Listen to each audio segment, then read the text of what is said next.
கர்த்தருடைய பரிசுத்த நாமத்திற்கு ஸ்தோத்திரம் உண்டாவதாக.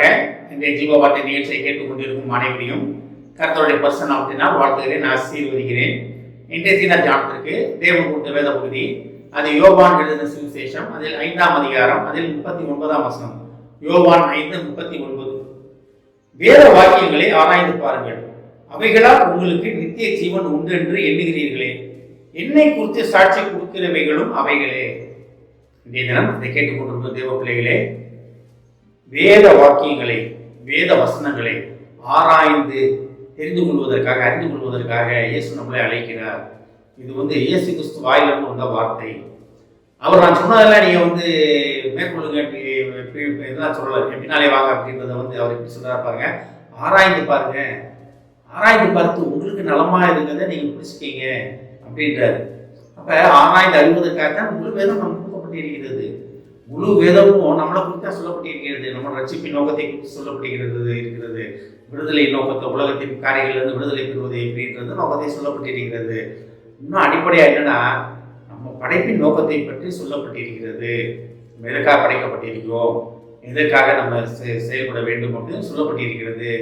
தேவதூதர்கள் நியாய தீர்ப்பீர்கள் என்று அறியீர்களா அப்படின்னு பௌர்ணமியில் நம்மளை கேட்கறத படிக்கிறோம், நம்ம நிருபங்களில் படிக்கிறோம். அதெல்லாம் எப்படி நடக்கும்?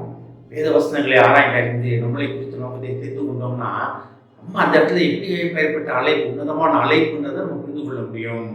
வேத வசனங்களை ஏற்ற விதமாக பெற்றுக்கொண்ட நீங்கள் தேவர்கள் என்று அறியீர்களா அப்படின்னு பௌர்ணமியார் கேட்கிறாரு, நிருபங்களில் பார்க்குறோம். அப்ப வேத வசனங்களை எப்படி தெரிந்து கொள்ளணுமா? ஏற்ற விதமாக ஆராய்ந்து அறிந்து, அதான் ஆராய்ந்து பார்ப்பது, ஆராய்ந்து அறிந்து கொள்ள வேண்டும். அப்ப ஏற்ற விதமாக தெரிந்து கொண்ட நம்ம எப்படி இருப்போமா? தேவர்களை போல இருப்போமா? தேவர்கள்னா எப்படி? அவங்களால எல்லாமே உண்டாச்சு, அவங்க தான் வாயில தந்து எல்லாமே செஞ்சாங்க, எல்லாம் நல்ல காரியம் செய்தவங்க அவங்க தான். அப்ப அதை போல இருப்பதற்காக கர்த்தர் நம்ம அழைக்கிறார். அப்ப வேதவசனம் ஆராய்ந்து அறியும் போது அது நமக்கு என்ன சொல்லுதுன்னு இருக்கும்போது நம்ம எல்லாருமே அன்பா இருப்போம், யாரும் ஏமாற்ற மாட்டோம். நான் நல்லா இருந்தா போதும், அடுத்த செத்து போனா கூட பரவாயில்ல, என்ன ஆனாலும் பரவாயில்ல, போக மாட்டோம். அப்ப தேவன் அழைப்பின் நோக்கம், படைப்பின் நோக்கமே அது அவரை போல இருப்பது. தேவனை போல இருப்பதுன்னா அதுதான் படைப்பின் நோக்கமே. ஏன்னா அவர் சாயலா நம்ம படைக்கப்பட்டிருக்கிறோம். அப்ப நான் நல்லா இருந்தா போதும், எவனை பத்தி எவனை பத்தி எனக்கு கவலை இல்லை, நான் நல்லா இருந்தா போதும்னு சொன்னா அவன் உலகத்தின் அதிபதியாளு. ஆராய்ந்து அறிந்து தேவன் எதற்காக நம்மளை அழைத்திருக்கிறார் தெரிஞ்சு கொண்டோம்னா நம்ம பிதாவின் பிள்ளைகள். அந்த நிலைமையில் நம்ம வந்துடுறோம். நம்ம இதை யோவான் 1:12 எல்லாமே தெரியும் உங்களுக்கு.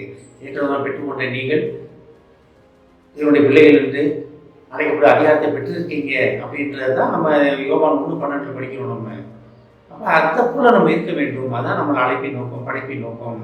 அப்போ ஆராய்ந்து அறிவதற்காக ஆராயும் போது என்னது? நித்திய ஜீவனை பற்றி சொல்லப்படுகிறது. இயேசு கிறிஸ்து சொல்றாரு, நித்திய ஜீவன் நம்மளை எப்படி வழிநடத்துவோம்? நித்திய ஜீவனுக்கு வழிநடத்துவது இந்த வேத வசனங்கள் தான், வேத வாக்கியங்கள் தான். அப்ப நித்திய ஜீவனை நோக்கி போவதுதான் நம்மளோட காரியம். நித்திய ஜீவன் என்ன? நம்ம ரட்சிப்படைந்து இயேசுவை தரிசிப்பது, பரலோகத்தை தரிசிப்பது. அப்ப அதுக்காக கடைசி முடிவு பாருங்க. என்னை குறித்து சாட்சி கொடுக்கிறவங்களும் இவங்களே. தேவன் தன்னை கொடுத்து அவரை சாட்சி சொல்ல, அவர் என்ன செய்தார், என்னென்ன எப்படி நடந்து கொண்டார் சாட்சி முழு வேதத்தில் சொல்லப்பட்டிருக்கிறது. அப்ப நம்ம ஒரு அன்பா இருக்கிறோமா? இல்லை யாரா இருந்தாலும் பரவாயில்லைங்க, நான் நல்லா இருந்தா போதும் அப்படின்னு போறோமா? அப்போ உண்மையிலே நம்ம வேத வசனங்களை ஆராய்ந்து அறியவில்லை. அப்போ தேவன் மேல் நமக்கு நம்பிக்கை கிடையாது, பரலோகத்தை குறித்து நம்பிக்கை கிடையாது, மறுஜீவனை குறித்து, நித்திய ஜீவனை குறித்து நமக்கு நம்பிக்கை கிடையாது. அதான் அர்த்தம். இருக்க வரைக்கும் நல்லா இருக்க போறீங்க அப்படின்றது தான் அர்த்தம். அப்போ தேவன் என்ன சொல்றாரு பாருங்க, இயேசுவின் வாயிலிருந்து வர வார்த்தை, வேத வாக்கியங்களே ஆராய்ந்து அறிந்து கொள்ளுங்கள், உங்களுக்கு தேவையான, உங்களுக்கு நலமானதை, உங்களை ரட்சிப்பின் பாதைகளை வழிநடத்துவதை பற்றி கொள்வதற்காக நம்மளை அழைத்து கொண்டிருக்கிறார். இதை கேட்டுக்கொள்ளும் தேவ பிள்ளைகளே, வேத வசனங்களை ஆராய்ந்து அறிவதற்காக இயேசு கிறிஸ்து அழைக்கிறார். அழைத்தவர் உண்மை உள்ளவர். ஆமென். ஜெபிப்போம். நீங்களே அதிகமான பயன்பின் பரலோகிதாவை, வேத வசனங்களை ஆராய்ந்து அறிவதற்காக நீங்கள் அழைப்பதற்காக நன்றி ஆண்டவரே. இந்த வசனங்களில் நித்திய ஜீவன் ஒன்றென்று நீங்கள் எண்ணுகிறீர்களே என்று இயேசு கேட்பதற்காக நன்றி ஆண்டவரே. ஆராய்ந்து அறிந்து எங்களை குறித்து என்ன சொல்லப்பட்டிருக்கிறது, நாங்கள் எப்படி நடக்க வேண்டும், என்ன செய்ய வேண்டும், எப்படி பேச வேண்டும் என்பதை ஆராய்ந்து அறிந்து அதை தெரிந்து கொண்டு நீர் எங்களுக்கு போதிப்பதில்லை, நிலைத்ததற்கு நீர் எங்களை அழைப்பதற்காக நன்றி ஆண்டவரே. கேட்டுக்கொண்டு ஒவ்வொருவரையும் ஆசீர்வதிக்கிறோம் அப்பா. ஒவ்வொரு குடும்பத்தையும் ஆசீர்வதிக்கிறோம் ஆண்டவரே. குடும்பத்தில் ஒவ்வொருவரும் தப்புனே தினமும் வேதத்தை வாசிப்பது மட்டும் இல்லாமல் அதை ஆராய்ந்து அறிந்து கொள்ள நீர் அவர்களை தயார்படுத்தும் அப்பா.